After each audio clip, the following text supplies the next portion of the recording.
Hay un pensamiento en la palabra de Dios en el libro de los Hechos, en el capítulo 17.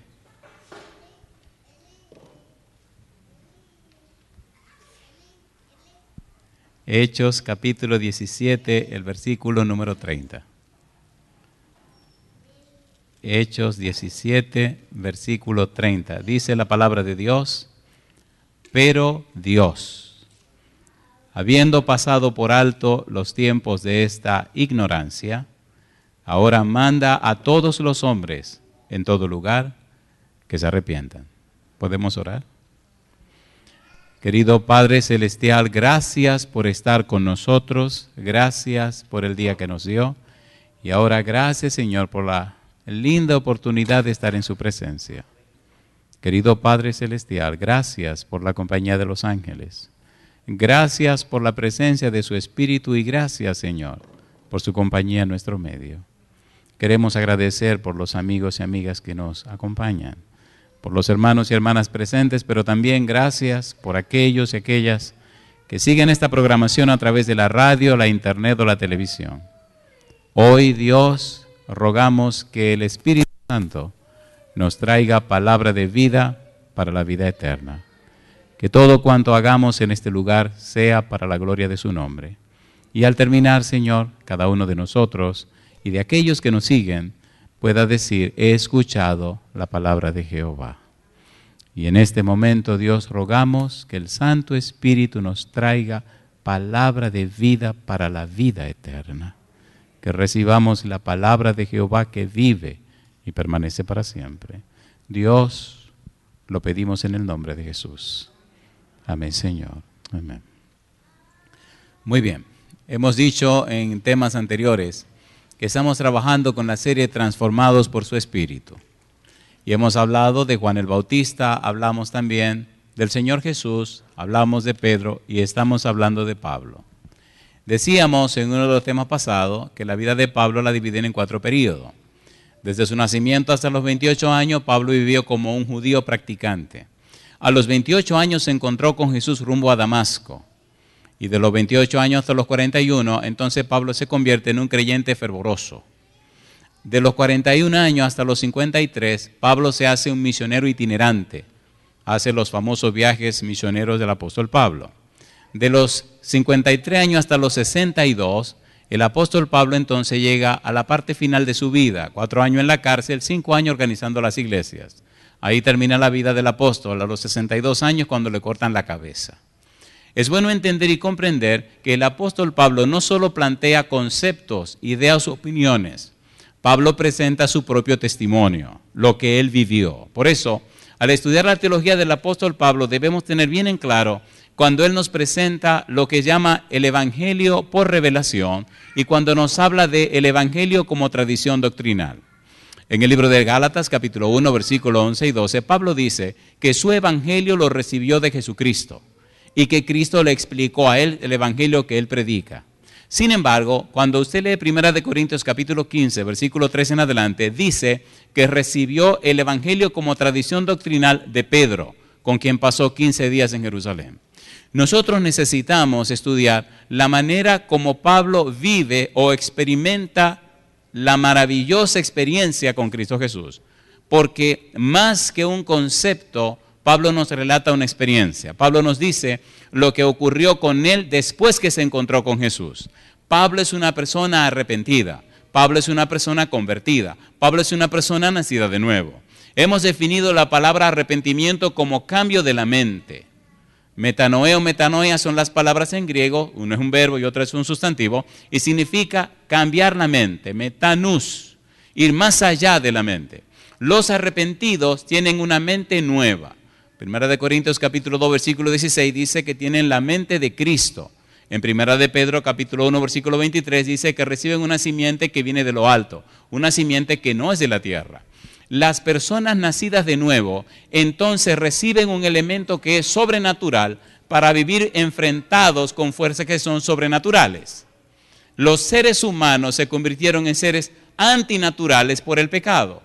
Porque, dice Pablo, Romanos capítulo 7, lo malo que no quiero hacer esto hago, y lo bueno que quiero hacer no lo hago. Mas, dice el apóstol, entiendo que el pecado está en mí. ¿No le pasa a usted lo mismo? A ver, ¿sí o no? Hay una situación en la mente de la gente. Hay un problema con la mente de la gente. Cuando el pecado entró y con el pecado la muerte, también entró un problema en la mente de la gente. Usted no hace siempre lo bueno que quiere hacer. Sin embargo, hay una fuerza poderosa que lo quiere empujar a hacer lo malo que usted no quiere hacer. En la vida de Pablo, en la teología de Pablo, en la experiencia de Pablo, descubrimos el secreto para vivir vidas victoriosas. De hecho, toda la teología del apóstol Pablo se centra en un eje. El eje es una frase, la frase es en Cristo. Al llegar a Damasco, Pablo tiene la experiencia de encontrarse con Ananías. Ya hemos dicho en la reunión anterior que Cristo ahí habla con Ananías para que Ananías vaya donde Pablo. Y antes de seguir con el relato de Ananías y Pablo, hay un punto que debemos poner sobre la mesa y dejarlo un poco claro, o lo mejor que se pueda, lo más claro posible. Hay dos series de temas que desarrollaremos acerca de una sola frase. La frase está en 2 de Corintios, capítulo 4, versículo 4 y versículo 6. Mire lo que dice la Biblia. Es un problema suyo y un problema mío. Es algo con lo que tendremos que luchar todo el tiempo hasta que Cristo venga. 2 de Corintios, capítulo 4, versículo 4. ¿Cómo dice el versículo 4? En los cuales el Dios de este siglo, ¿qué cosa hizo? Cegó el entendimiento de los incrédulos para que no les resplandezca la luz del evangelio de la gloria de Cristo, el cual es la imagen de Dios. ¿Qué hizo el enemigo? ¿Qué hizo el Dios de este siglo? Dice que cegó el entendimiento de los incrédulos. La palabra entendimiento, la palabra nous, significa mente, cegó la mente. Y le pregunto, cuando Pablo iba para Damasco, ¿tenía la mente cegada al perseguir a los cristianos, sí o no? ¿Pensaba Pablo que estaba haciendo la voluntad de Dios? Sí, en cambio estaba haciendo la voluntad de Satanás. Por eso Cristo se le acerca y le dice, Pablo, Saulo, Saulo, ¿por qué me persigues? Jamás en la mente de Pablo podía estar y podría creer que estaba persiguiendo a los hijos del Señor. Así hay mucha gente, como decía a Braulio Pérez Marcio, que peca no porque es mala, sino porque es débil. Antes de hacerle juicio a la gente, trate de entender la realidad de la persona. ¿Por qué Cristo no envió a nadie a presentarse con Pablo? Porque ningún ser humano, ninguna persona iba a hacer entender a Pablo. Inclusive si se le presentara un ángel, Pablo lo iba a poner en duda. Pero cuando el mismo Cristo se presentó, las cosas se aclararon. ¿Se aclararon o no se aclararon? ¿Sí o no? ¿Creyó o no creyó? Creyó tanto. Mire el versículo 4, por favor. Hay una frase ahí clave. Dice el versículo 4, para que no les resplandezca la luz del evangelio de la gloria de Cristo, el cual es la imagen de Dios. ¿Por qué el enemigo ciega el entendimiento de la gente? ¿Por qué el enemigo ciega la mente de la gente? ¿Por qué el enemigo interrumpe el razonamiento de la gente? ¿Por qué el enemigo le ciega la capacidad de entendimiento a la gente? ¿Por qué el enemigo le pone ídolos en la mente a la gente? ¿Por qué el enemigo le endurece el corazón a la gente? Para que no entiendan, para que no comprendan, para que no les resplandezca la luz del evangelio de Jesús. Cuando una persona conoce a Jesús, cuando una persona se encuentra con el Señor, ocurre un fenómeno bien curioso en la vida de la persona. ¿Cuántos demonios tenía María Magdalena? 7. Y después que se encontró con Jesús, una vida completamente cambiada. ¿Es así o no es así? ¿Es así o no es así? Y pudiéramos decir la vida suya. Francisco era un borracho empedernido, un borracho consuetudinario, un borracho perdido. Y fue borracho hasta que se encontró con Jesús. Vino a la iglesia de Sion, en la ciudad de Santiago, en mi país. Y Francisco, una noche, escuchando uno de los sermones, le dio su corazón a Jesús. Jamás volvió a beber. Entonces sus colegas de bebida del barrio, de La Joya, cuando él iba para la iglesia con su pantalón negro, su camisita blanca y su corbata negra porque era un diácono de la iglesia, su niño en una mano y la Biblia en la otra, los borrachitos con lágrimas en los ojos, le decían a Francisco, Francisco, ora por nosotros.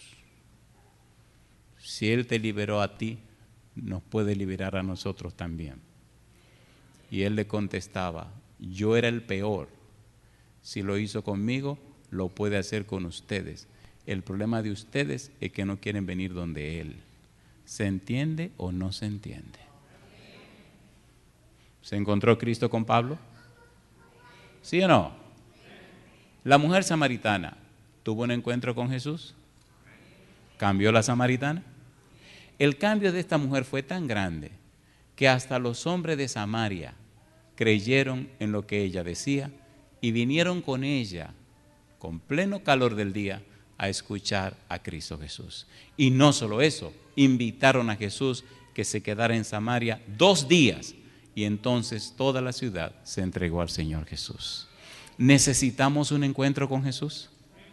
Nuestra mente no perderá su ceguera hasta que no nos encontremos con Jesús. Recuerde que Pablo era miembro del Sanedrín judío. Ahora, una pregunta curiosa. ¿Los discípulos que caminaban con Jesús tenían cegado el entendimiento? San Marcos capítulo 8. A la gente le entretiene el chisme y más si es un chisme bíblico, los entretiene más. San Marcos capítulo número 8. Oigan las palabras del Señor Jesús a los discípulos. Y si estos eran los discípulos que caminaban con Jesús, imagínese usted y yo que estamos a 2000 años de distancia. Mire las frases del Señor Jesús, San Marcos capítulo 8, versículo 17. 16, dice el 16. Y discutían entre sí diciendo, es porque no trajimos pan. Y entendiéndolo Jesús les dijo, ¿qué discutís? ¿Porque no tenéis pan? ¿No entendéis ni comprendéis? Aún, ¿qué cosa dice? ¿Tenéis endurecido vuestro corazón? Teniendo ojos no veis, y teniendo oídos no oís, y no respondéis, y no recordáis. Cuando partí los 5 panes entre 5000, ¿cuántas cestas llenas de los pedazos recogisteis? Y ellos dijeron, 12. Y cuando los 7 panes entre 4000, ¿cuántas canastas llenas de los pedazos recogisteis? Y ellos dijeron, 7. Y les dijo, ¿cómo aún no entendéis? ¿Tenían el corazón endurecido? ¿Tenían la mente cegada? ¿Sí o no? ¿Sí o no? Y hay una montaña de citas que podemos leer, pero ya llegará la presentación de esa parte. Cómo los fariseos tenían el entendimiento cegado, cómo los gentiles tenían el entendimiento cegado, cómo los discípulos tenían el entendimiento cegado. Y yo le pregunto a usted, que es un cristiano, que es una persona religiosa, miembro de la iglesia, le pregunto a usted, ¿verdad que posiblemente en muchas iglesias haya muchos cristianos con la mente cegada, el entendimiento cegado, sí o no? ¿Sí o no? Oigan, ¿quieren un pequeñito examen que dice que sí que tenemos el entendimiento cegado? ¿Lo quieren o no lo quieren? Le va a doler el examen. Como quiera lo quieren. San Lucas capítulo número 6. Aquí tienen un pequeño examen que le dice que hay que trabajar con la mente para que el entendimiento sea alumbrado. San Lucas capítulo número 6, versículo 27. Ese examen comienza en caliente, comienza fuerte. Dice el versículo 27, ¿cómo dice Jesús? Pero a vosotros los que oís os digo, ¿qué dice el Señor? Amad, ¿a quiénes? A vuestros enemigos, haced bien a los que os aborrecen, bendecid a los que os maldicen, ¿y qué dice ahora? Y orad por los que os calumnian. Sea honesto, ¿usted hace eso?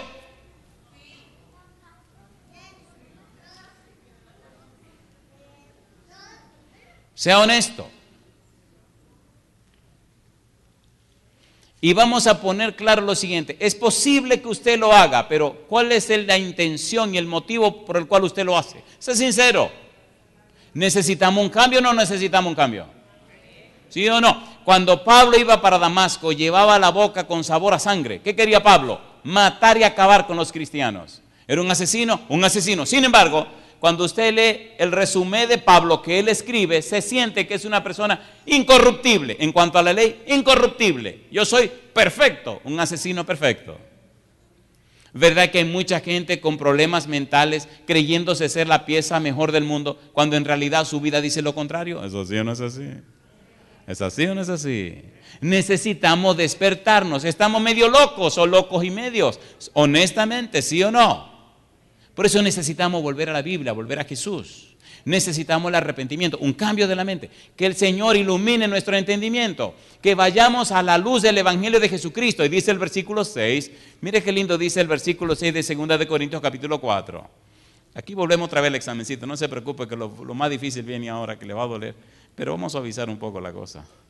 2 de Corintios 4, 6. ¿Cómo dice el versículo 6? Dice el verso 6. Porque Dios, que mandó que de las tinieblas resplandeciese la luz, es el que resplandeció, ¿dónde dice? En nuestros corazones para iluminación del conocimiento de la gloria de Dios en la faz de ¿quién? De Jesucristo. Si en realidad lo estamos haciendo, la gente notaría nuestra vida diferente a la de las otras gente. Si estuviéramos caminando como Dios manda, la gente se daría cuenta que somos completamente distintos o diferentes a toda la gente que conocen. La gente entendería nuestros motivos y nuestras intenciones y se darían cuenta que no tenemos falsos motivos ni falsas intenciones. ¿Sí o no? ¿Sí o no? Estamos viviendo al final de la historia de la humanidad. No hay otro tiempo después de este tiempo. Después de la iglesia de la Odisea, ¿qué iglesia sigue? Ninguna. ¿Qué debe ocurrir en Apocalipsis capítulo 6, versículos 13 y 14? Que el cielo se enrolle como un pergamino. Ya ocurrió el terremoto de Lisboa, ya ocurrió. El día oscuro, 1780, ya ocurrió. Ocurrió la lluvia de estrella, ocurrió. ¿Qué es lo que falta? Que el cielo se enrolle como un pergamino. ¿Cuándo ocurrirá? Cuando Cristo venga. Así que Cristo puede venir cuando se le ocurra. Y si viniera hoy, oiga, ¿podemos volver al examencito otra vez? Aunque le duela. ¿Verdad que la medicina que más cura rápido es la que más duele? A ver si o no. Sí, una agüita, ¿no? Agüita, pégale una inyección y usted verá. El efecto es más rápido porque va directo a la sangre. Pero volverse una agüita, una pastillita que se disuelva y que empiece un proceso digestivo. No, pégale una inyección. Y eso va directo a la sangre, la cosa se va más rápido todavía. Los doctores han inventado tantas cosas que ahora tienen una pastillita que usted se la pone debajo de la lengua y al rato ya el problema se resolvió. ¿O no? Oye, ¿puedo ponerle una pastillita bajo la lengua? Esta es amarga, le va a doler. Lucas, esto hay que decirlo con un poco de gracia porque, amigo querido, esto duele. Capítulo 6, la última parte del examen.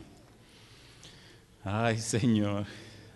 Estamos haciendo una breve introducción a lo que tenemos que estudiar. San Lucas capítulo 6. Mire cómo termina el examen de Jesucristo. Versículo 35. ¿Cómo dice 35? Amad pues, ¿a quiénes? A vuestros enemigos. Usted puede ser una persona muy vegetariana y decirme, no tengo enemigo. Eso es mentira. No, usted no le cae bien a todo el mundo. Ah, pero yo no sabía, pues sépalo. Hay gente que usted no le cae bien.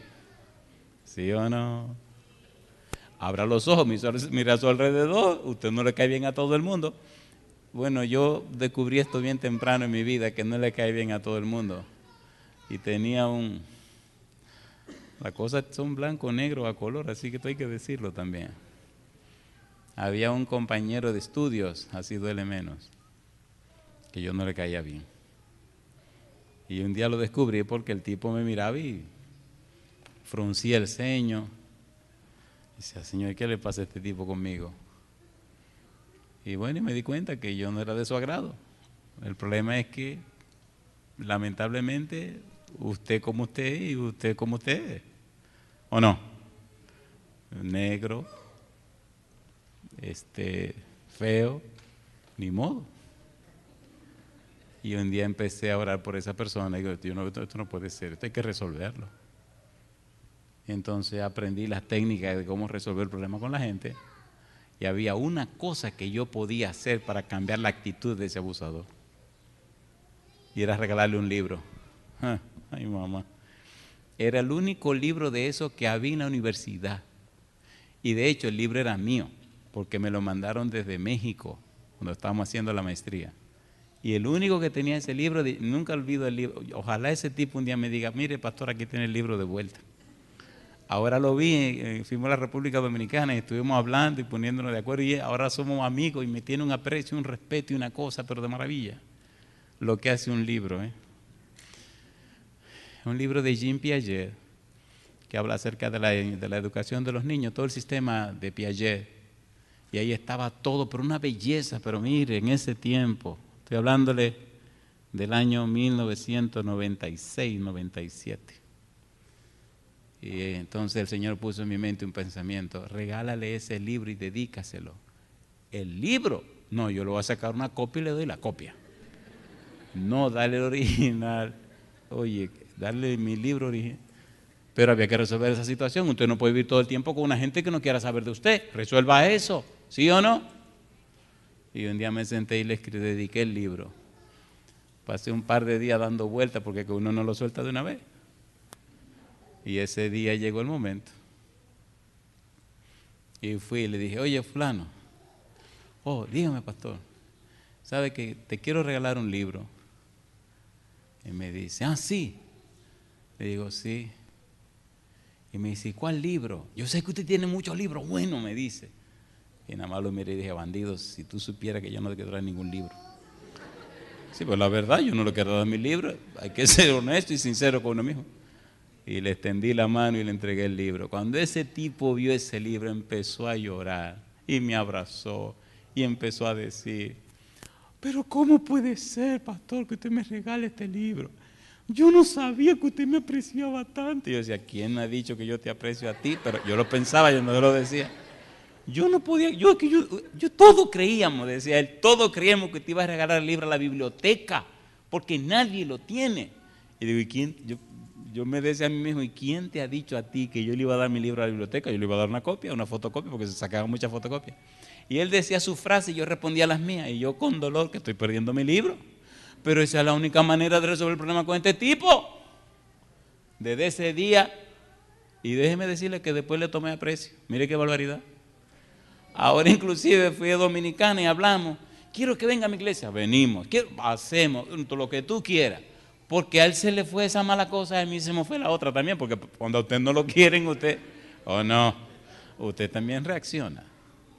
Dice el Señor Jesús, aquí viene el tablazo duro, ya ustedes se sonrieron, así que ahora le puedo dar bien fuerte. Dice el 35, amad pues a vuestros enemigos, ¿y qué cosa dice?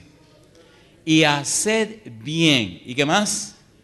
Y prestad, no esperando de ello nada. ¿Y qué dice? Y será vuestro galardón grande. ¿Y qué dice ahora? Y seréis hijos del Altísimo, porque Él es benigno para con los ingratos. ¿Y qué cosa? Y malos. ¿Le gustaría ser un hijo de Dios? Aquí está la clave. Cuando Pablo fue para Damasco, se encontró con Jesús. En la mente de Pablo quedó claro que Pablo haría lo que Cristo le dijera. ¿Le dijo o no le dijo Cristo a Pablo? En la ciudad se te dirá lo que debes hacer. ¿Se lo dijo o no se lo dijo? Cuando Pablo llegó a la ciudad, llegó ciego. Cuando iba para Damasco, iba ciego espiritualmente. Cuando se encontró con Cristo, se le iluminó el ojo del entendimiento, el ojo espiritual, pero quedó ciego físicamente. ¿Sí o no? La ceguera física es menos dolorosa que la ceguera espiritual. Llega a Damasco y en 3 días, le llevó 3 días pensar, meditar y entender su situación. Cuando Ananías llega, después de hablar con Jesús, y le dice a Pablo, Saulo, y él identifica y se reconoce como Ananías, y le dice que él se encontró con Cristo en el camino, y que Cristo lo envió para hablar con Pablo. Ananías ora por Pablo, y entonces las escamas de los ojos se le caen. Pablo restablece su salud y Ananías le dice, ¿por qué te detienes? Bautízate en el nombre de Jesucristo. Y Ananías bautiza a Pablo. Mi pregunta, ¿era Pablo o no era Pablo miembro del Sanedrín? Sí, señor. ¿Era Pablo o no era Pablo un fariseo? Sí, señor. ¿era Pablo o no era Pablo un hombre irreprensible? Sí, Señor. ¿Era Pablo o no era Pablo un hombre que cumplía con toda la ley? Sí, Señor. Y entonces, ¿por qué un laico viene y lo bautiza? ¿Por qué Ananías bautiza a todo un doctor en la ley? ¿Había cambiado Pablo? Desde ese momento, Pablo se convierte nada más y nada menos en el instrumento escogido de Jesucristo. Yo le pregunto a usted, ¿le gustaría tener un encuentro con Cristo para convertirse en su instrumento? ¿A cuánto le gustaría eso? Miren las palabras de Jesús. ¿A qué llamó Jesús a Pablo? Y ahora debemos entrar en los procesos de la vida de Pablo. Mire, Hechos capítulo 26. Hechos capítulo 26, versículo 15 en adelante. Vamos rapidito porque lo que viene ahora es bien interesante y posiblemente el tiempo no nos dé. Hechos capítulo 26. ¿A qué llamó Cristo a Pablo? Hechos 26, versículo 15. ¿Cómo dice el versículo 15? Yo entonces dije, ¿quién eres, Señor? Y el Señor dijo, yo soy Jesús a quien tú persigues, pero levántate y ponte sobre tus pies, porque para esto he aparecido a ti. ¿Qué dice ahora? Para ponerte por ministro, ¿y qué más? Y testigo de las cosas que has visto, y de aquellas en que me apareceré a ti, librándote de tu pueblo y de los gentiles a quienes ahora te envío. ¿Y qué dice ahora Jesús? ¿Para qué dice ahora? Para que abras sus ojos. ¿Era Pablo oftalmólogo? No. ¿A cuáles ojos se refería Jesús? A los ojos espirituales. ¿Le abrió Jesús los ojos a Pablo? Ahora, como tú tienes los ojos abiertos, tú puedes ayudar a que la gente abra sus ojos. ¿Por qué las iglesias están teniendo tantas dificultades? Necesitamos nosotros los cristianos ser personas arrepentidas con un cambio de la mente para poder hacer entender a otros que necesitan el cambio de su mente. ¿Es así o no es así? ¿Es así o no es así? Los discípulos, después que Cristo se fue, ¿se convirtieron sí o no? ¿Fueron arrepentidos sí o no? Después que se derrama el Espíritu Santo, ¿cambió Pedro? ¿Cambió o no cambió? Cambió Andrés, cambió Santiago, cambiaron todos. Ahora nadie quería ser el mayor. Ahora todos querían dar su vida por amor a Jesús. ¿Sí o no? Habían cambiado su mente. Habían abierto sus ojos. Ahora Cristo le dice a Pablo, yo te estoy escogiendo para que tú vayas y abras sus ojos. Y sigue diciendo, para que se conviertan de las tinieblas a la luz y de la potestad de Satanás a Dios, para que reciban por la fe que es en mí perdón de pecados y herencia entre los santificados. Entonces Pablo llega a Damasco, Ananías viene y lo bautiza. Déjeme hacerle brevemente toda la historia desde este momento y hasta que Pablo se va a Tarso de Cilicia. Luego vamos a la Biblia para leer cada una de estas partes que voy a relatar. La Biblia dice que cuando Pablo llegó a Damasco y se encontró con Ananías y recobró la vista y fue bautizado, inmediatamente, dice Lucas en el libro de los Hechos, comenzó a predicar que Cristo es el Hijo de Dios. Las autoridades de Damasco se molestaron y comenzaron a perseguir a Pablo. Los hermanos lograron salvarle la vida bajándolo en una canasta por el muro. Pablo corrió hasta Arabia. Al correr a Arabia, allá pasó 3 años estudiando. Pregúntenme con quién. Con Cristo Jesús, quien le dio el evangelio. Después de 3 años regresó a Damasco. Y de Damasco entonces vino a Jerusalén. Cuando llegó a Jerusalén, pasó 15 días hablando con Pedro. Y luego vio a Jacobo. Pablo le llama a Jacobo apóstol. Y se le llama apóstol a Jacobo, el hermano de Jesús, porque Jacobo vio a Jesús. Ya leeremos 1 Corintios 15, 3 al 8. Después de estar en Jerusalén, entonces Cristo se le aparece a Pablo diciéndole que salga de Jerusalén. Y Pablo le dice, Señor, pero ellos van a recibir mi testimonio porque ellos saben que yo perseguía a tus santos, yo perseguía a los cristianos. Pablo, no van a recibir el testimonio. Entonces Pablo se va desde Jerusalén, corre hasta Tarso de Cilicia, la ciudad donde él nació. Y por allá pasa aproximadamente unos 9 años. Todo ese tiempo hay un silencio que Lucas no refiere en el segundo periodo de la historia de Pablo. ¿Por qué es tan importante esto? Escuche, por favor. Cuando usted estudia la vida de un hombre de Dios, en este caso la vida de Pablo, y ve los detalles en su vida, usted descubre cómo Jesús siempre acompaña a sus hijos en todo lugar y en todo momento. Dios jamás te abandona. Jamás te abandona. Dios siempre te apoya y te acompaña. Cuando Pablo se entregó a Cristo Jesús, lo perdió todo. Pero cuando Pablo aceptó a Jesús, lo ganó todo. Interesante, ¿verdad? Y paradójico. Leamos las palabras de Pablo. Filipenses capítulo 3. Mire qué cosa linda. La Biblia es un manantial y es hermoso estudiarla. Filipenses capítulo número 3. Veamos cómo Pablo lo dice, cómo Pablo lo explica, cómo Pablo nos lo relata. Dice Filipenses capítulo 3, versículo número 4, dice Pablo, aunque yo tengo también de qué confiar en la carne.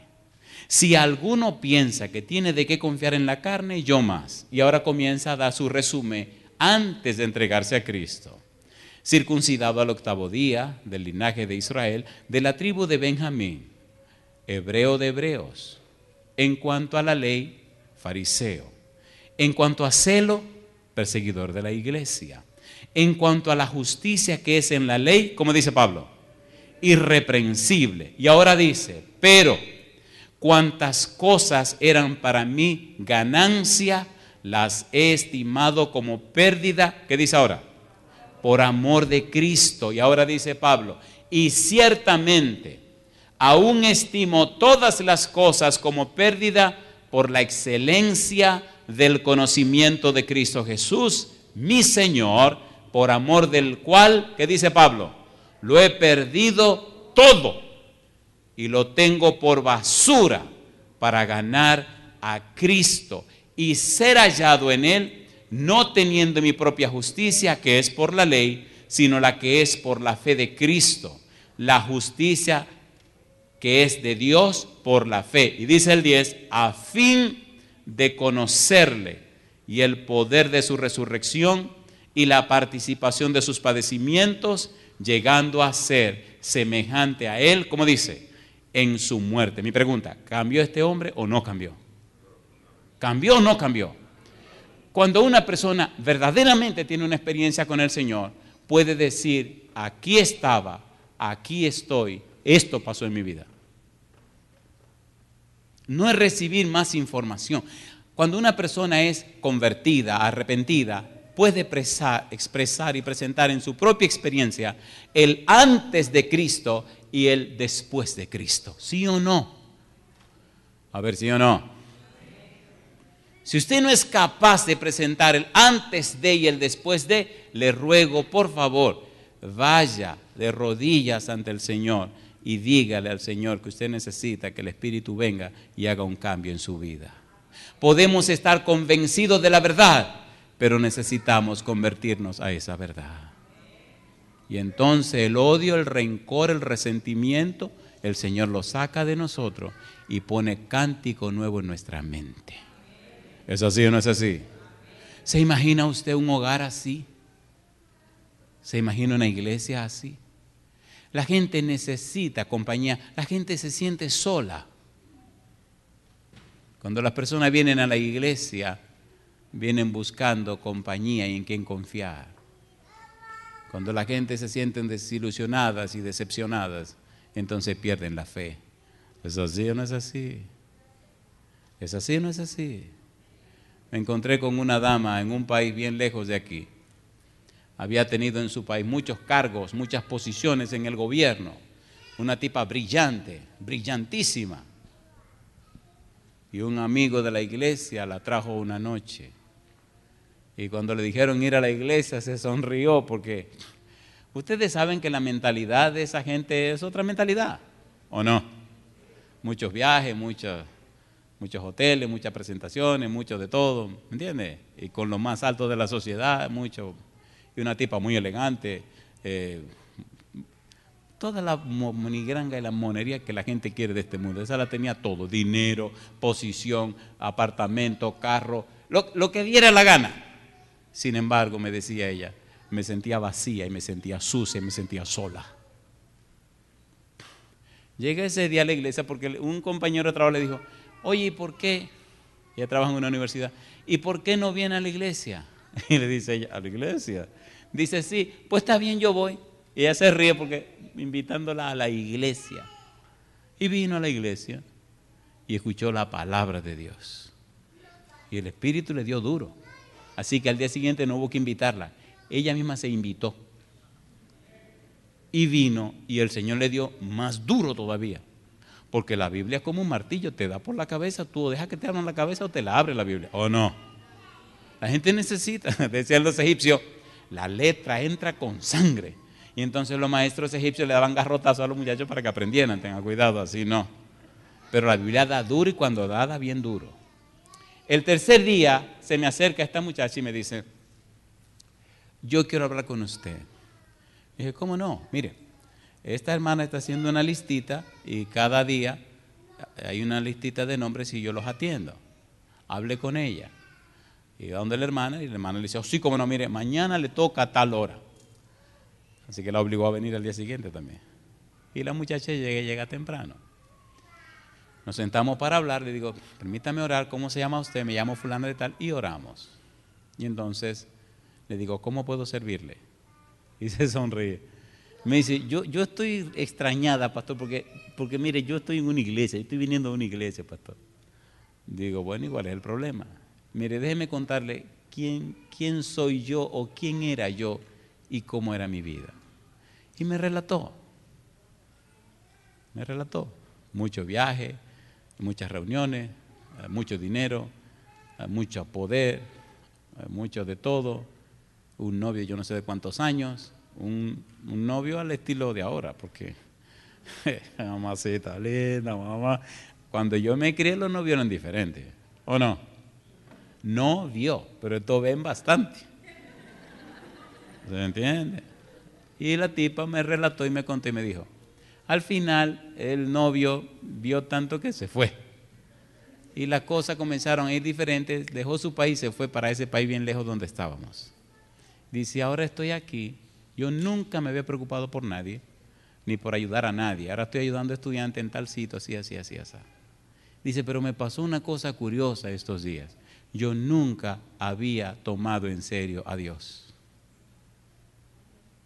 Ni nunca había pensado que pudiera necesitar a Dios. Y oyendo estos sermones me doy cuenta que mi situación no es fácil delante de Dios. Y yo necesito saber qué es lo que tengo que hacer para que mi vida se arregle con Dios. Y empezó a llorar. Dice: por primera vez en mi vida me siento como que este vacío que tengo se puede llenar. Una pregunta: ¿estaba esa muchacha ciega, sí o no? ¿Sí o no? Así como Pablo, esa niña necesitaba encontrarse con el Señor. No es asunto de esto o de aquello, queridos, es un asunto de necesidad personal. Ahí en Miami, exactamente en Orlando, en la Florida, pero en Orlando, una muchacha de 31 o 32 años se suicidó y dejó una carta. Una muchacha joven, profesional, con un muy buen trabajo, una muchacha que bien podía ser una modelo, y ella escribía en su carta por qué se quitó la vida.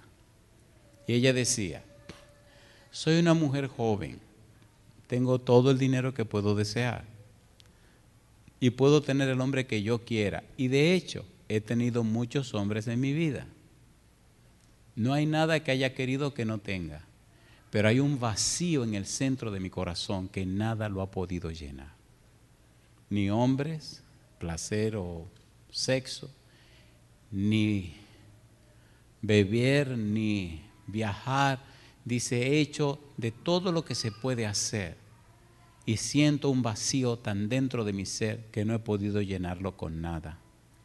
Me siento usada y abusada por los hombres y sé que ellos solo se acercan a mí por el lindo cuerpo que tengo, la linda cara que tengo, el lindo pelo, solo vienen para desahogarse en mí. Pero no he sentido jamás que ningún hombre me ame a mí por mí misma. Y por eso siento que mi vida no tiene sentido. Estoy dejando esto escrito, por lo menos para que alguien cuando lo lea sepa la razón por la que me quité la vida. Yo le hago una pregunta, ¿le cegó el diablo el entendimiento a esa pobre muchacha? ¿Sí o no? Entonces yo le pregunto a usted, ¿quiénes son las personas que Dios tiene en la tierra para que tengan los ojos espirituales bien abiertos y puedan ayudar a que otros abran sus ojos también? ¿A quiénes tiene Dios? ¿A quiénes? A usted y a mí. Pero si usted y yo estamos como los discípulos, con los ojos cegados, con el corazón endurecido, ¿a quién vamos a ayudar? ¿Se entiende o no se entiende? Cuando Pablo iba para Damasco, iba persiguiendo a los cristianos, porque entendía que ese era su propósito. Cuando se encuentra con Cristo, su mente cambia y regresa ahora de Damasco, va a Arabia, se entrevista con Cristo, Cristo le da el testimonio, el evangelio por revelación, regresa a Damasco y viene a Jerusalén. Y desde ese día Pablo comienza a presentar a Cristo y a este crucificado a todo el mundo. Y no paró hasta el día de su muerte. ¿Fue arrepentido Pablo o no fue arrepentido? Veamos ahora en la Biblia estos detalles que son de vida o muerte para nosotros. Hechos capítulo 9. ¿Qué pasó en Damasco? Vamos por parte ahora.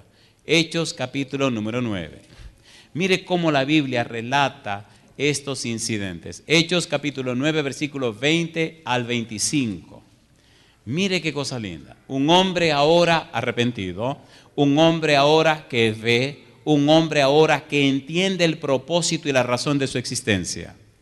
Hechos capítulo 9, versículos 20 al 25. Ahora Pablo recobra la vista, ahora Pablo es bautizado y empieza su experiencia cristiana. Versículo 20, ¿cómo dice el verso 20? Enseguida, ¿qué hizo Pablo? Predicaba a Cristo en las sinagogas, diciendo que este era el Hijo de Dios. Y dice, y todos los que le oían estaban atónitos y decían, ¿no es este el que asolaba en Jerusalén a los que invocaban este nombre? ¿Y qué dice ahora? Y a eso vino acá para llevarlos presos ante los principales sacerdotes. Pero Saulo mucho más se esforzaba y confundía a los judíos que moraban en Damasco, demostrando que Jesús era el Cristo. Pasados muchos días, los judíos, ¿qué cosa decidieron? Resolvieron en consejo matarle, pero sus acechanzas llegaron a conocimiento de Saulo. Y ellos, ¿qué hicieron con Pablo? Guardaban las puertas de día y de noche para matarle. Entonces los discípulos, tomándole de noche, le bajaron por el muro, descolgándole en una canasta. Mi pregunta, ¿hubo un cambio rotundo en la vida de Pablo, sí o no? ¿Sí o no? Cuando Juan el Bautista predicó, y los soldados y la gente del pueblo y los pecadores y los saduceos le preguntaron, y los publicanos, ¿qué haremos? Juan había lanzado un desafío. El desafío era una frase. La frase fue, haced frutos dignos de arrepentimiento. La frase, producir o haced frutos dignos de arrepentimiento, significa vuélvanse a Dios. Cuando el hijo pródigo descubrió su situación, cuando el hijo pródigo descubrió lo que estaba haciendo, dice Lucas 15, 17, y volviendo en sí dijo, volveré a la casa de mi padre. Cuando una persona comienza a ver, en realidad, la decisión que toma es volverse a Dios. No importa que sea cristiano o no lo sea.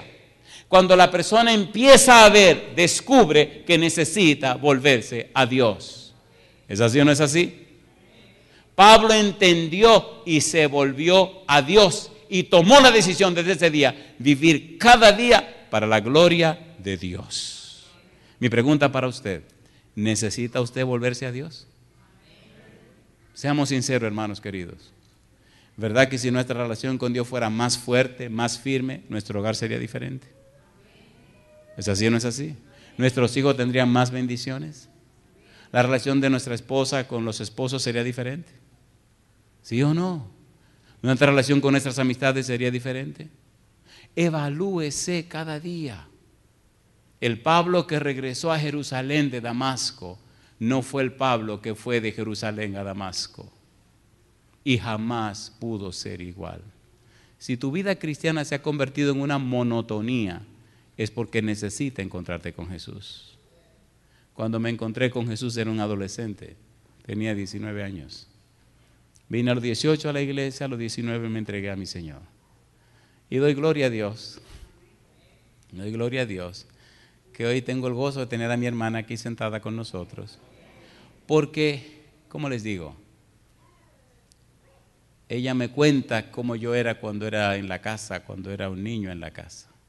Y yo recuerdo cosas, pero doy gracias al cielo que hoy estoy viviendo el propósito para el cual Dios me creó. Y agradezco ver de frente a mi hermana mayor y a otra mi hermana y a mi otro hermano, a mi sobrina que se crió con nosotros. Porque la vida cristiana es una vida real, una vida sencilla, sin artificios ni artilugios, sin tonterías. La relación con Cristo es una relación real. Usted necesita una relación real con un Cristo real. Sin afeites, sin máscara.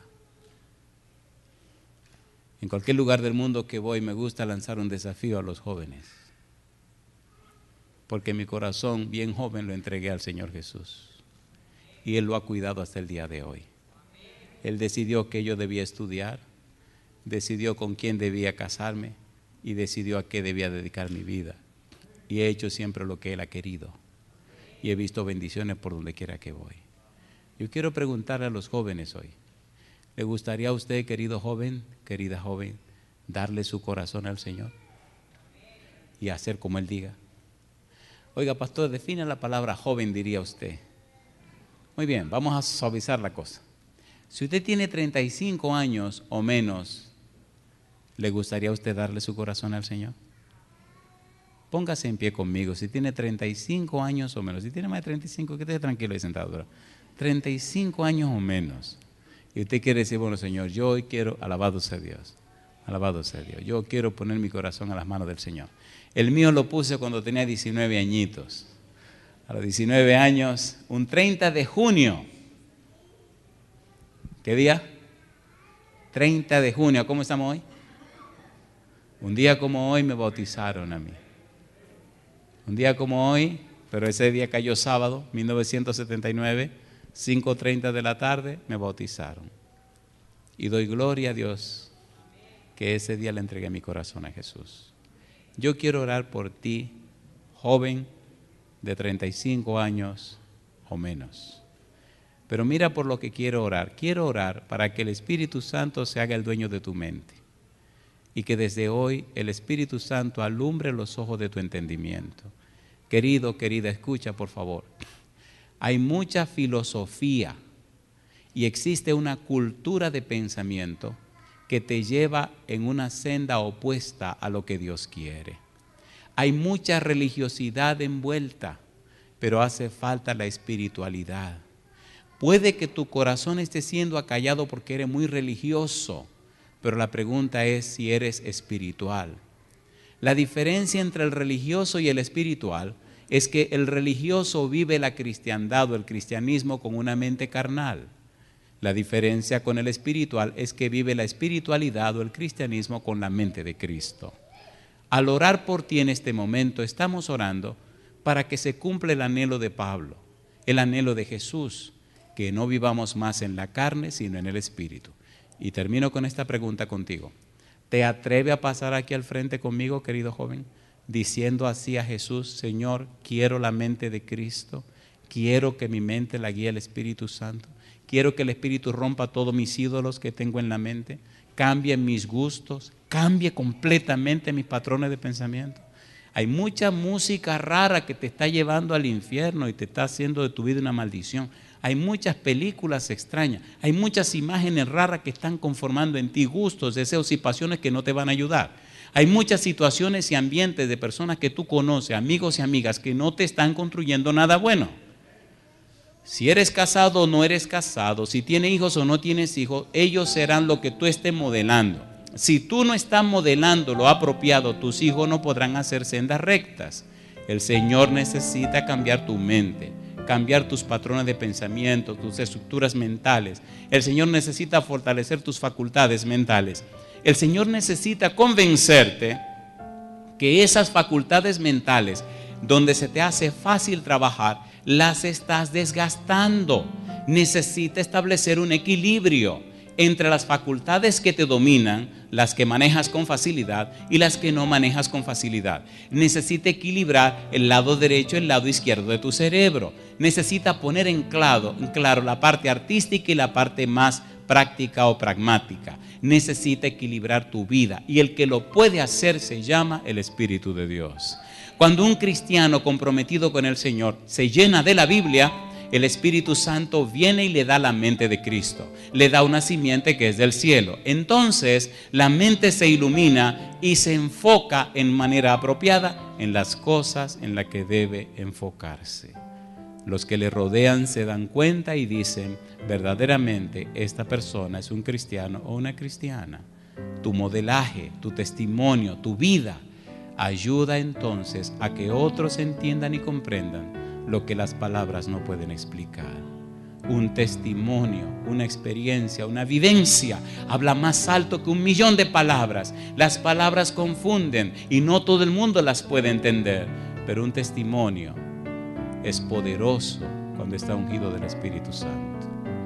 Si eres casado o casada, si no lo eres aún, el Señor necesita morar en tu vida y en tu corazón. Querido joven, dale la oportunidad al Señor y verás cómo toma tu vida sencilla y hace de ti una fuente de bendición, no solo donde vives, sino a personas que están a millones de kilómetros de ti. Dios busca a los jóvenes. Os escribo a vosotros jóvenes porque habéis vencido al maligno. La pornografía, la promiscuidad está acabando con la juventud. El Señor necesita jóvenes para lavarlos con la sangre de Cristo Jesús, para ungirlos con su espíritu, vestirlos con su manto de justicia, hacerlos puros y humildes y convertirlos en una fuente de bendición para los demás. Alguna vez fui joven y pude ver al pasar los años en mi vida cómo la juventud se me fue y no me di cuenta. Y un buen día le dije al Señor, Señor, ya estoy viejo. ¿Qué hice con mi juventud? Y el gozo de mi corazón es saber que le di mi juventud a Cristo Jesús. Los años que me queden también se lo daré. Y espero muy pronto, cuando el Señor venga, ver miles de almas alrededor del trono en la patria celestial por haber entregado mi vida a su servicio. Si eres médico, enfermera, abogado, ingeniero, mira, lo que te dé la gana hacer, hazlo para la gloria de Dios y permite que el Santo Espíritu llene tu vida. Si tú eres un joven de 35 años o menos y estás escuchando este mensaje en cualquier rincón de la tierra o estás siguiendo esta programación por la internet o la televisión, donde quiera que te encuentres, levanta tu mano conmigo y juntos consagremos tu vida al servicio del Señor. Querido Padre Celestial, levantamos nuestras manos en señal de entrega y dedicación a usted. Señor, usted conoce nuestra vida. Usted sabe de dónde venimos, dónde estamos y hacia dónde nos dirigimos. Hoy nos presentamos ante su altar para decirle, querido Dios, entregamos en sus manos nuestra mente, nuestra voluntad y nuestra conciencia. Haga en nosotros su voluntad. Desde hoy queremos que el Espíritu Santo se convierta en el guía de nuestra vida. La palabra de Dios dice que los que son guiados por el Espíritu, estos son hijos de Dios. Queremos ser hijos e hijas del Dios Altísimo. Rompa, Señor, en la vida de cada uno de estos jóvenes cualquier cadena que el enemigo haya puesto. No importa la cadena que sea, la espada del Espíritu la puede hacer pedazos. Ate todo mal espíritu que intente dañarles. Ilumine sus mentes, Señor, con su palabra, con la luz de su faz. Ilumine sus vidas, Señor, con el fuego y la flama del Espíritu Santo. Sosténgale con su mano poderosa. Lávele, Señor, en la sangre preciosa de Jesús. Transfórmele con su gracia bienhechora y haga en ellos y con ellos todo para la gloria de su nombre. Que desde hoy, Señor, sus cuerpos sean templos solamente para el Espíritu Santo. Quítele el gusto y el deseo por las cosas que ofenden su presencia y haga que amen su palabra, amen la oración y amen llevar a otros el mensaje de eterna salvación.